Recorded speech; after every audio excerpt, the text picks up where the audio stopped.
Emma, how's my volume? Can you hear me? Good, she can hear me, so this is a good volume. Well, first and foremost, thank you everybody for coming. It's been a great day so far, and first things first, a quick raise of the glass to our couple, Ryan and Miwa. Ryan and Miwa. Here's the start of a great night together. Ryan Miwa. Cheers. I was going to introduce myself.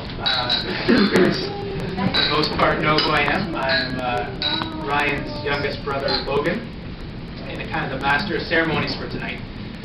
So quite an honor bestowed upon me. I'm very, very thankful for it. We've got a lot of out-of-town guests here. You know, San Francisco, well represented. Sudbury, we've got a lot of Sudbury folks in the house. Strong representation. But also lots of friends and family from Japan. So thank you very much for coming across the ocean. It shows your dedication to Miwa. You guys have been great friends. You know, the thing about Japanese, there's a lot of stereotypes, obviously, about Japanese people. Specifically, you know, really stupid North American stereotypes. You know, like they're afraid of Godzilla. You know, that's the Korean. Lots of stereotypes. There actually is one stereotype that's true, and that is they really love maple syrup.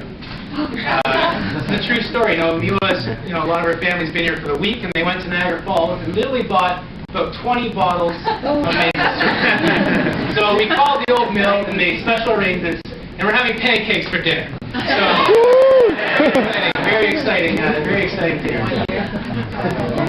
But there's another stereotype that is more true than the maple syrup thing, and that's Japanese and their technological advancement, especially relative to us Canadians.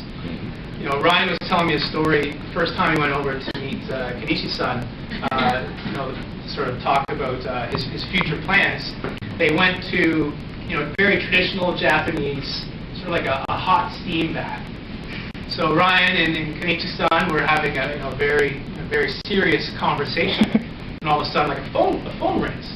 And Ryan couldn't imagine where the phone was coming from, and Kenichi-san all of a sudden picks up and says, "Konnichiwa," and he starts talking on his cell phone, and then he sort of hangs up his fingers. And Ryan's like, "That's very strange, Kenichi-san. I don't understand how you're talking into your fingers." He's like, "Oh, it's the latest in Japanese technology. I got a cell phone built into my fingers." Ryan was very amazed. And so they continued their conversation, and then Ryan heard a strange beep, and then Kenichi-san looks to his right hand, and it was almost like reading his palm. Turns out he had a computer screen implanted into his right palm, and again it says, "Ryan, again, the very latest in Japanese technology." So Ryan, feeling like he had to impress his future father-in-law, was feeling a little bit stressed out. He's an electrical engineer. He worked for a big, technology company. So he went to the bathroom to kind of regroup and get himself pulled together. And he had an idea. So he walks back out to the sauna where Kenichi-san is, and he has a piece of toilet paper stuck between his bum cheeks. And he says, Kenichi-san, latest in Canadian technology. I'm receiving a fax. So he impressed Kenichi-san with the latest in Canadian technology. So that stereotype was true. So some things that defy stereotypes is obviously the love for each other that is very apparent between Ryan and Miwa. So it's certainly a privilege for me to be here, for everybody to be here. It's been a wonderful day, and it's going to be nothing but a wonderful life and lots of fun times ahead. So once again, let's raise our glass to Ryan and Miwa. Cheers. Oh yeah, don't drink it, Ryan. Cheers. Cheers. 正直あんまり日本で会ってなくて that Miwa loves to travel, so they never really met in Japan, where they started. Forever.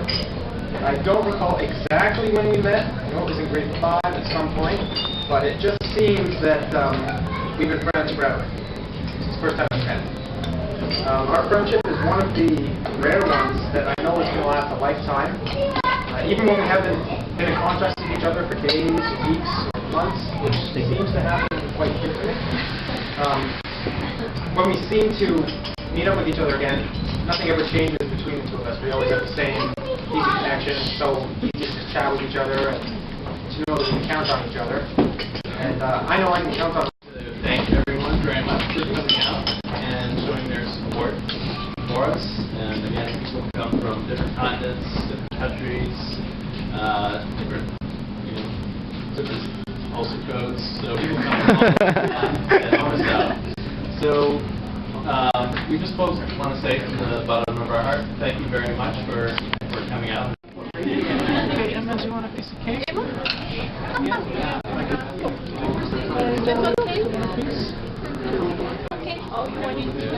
We'll cut her. We'll give it to her.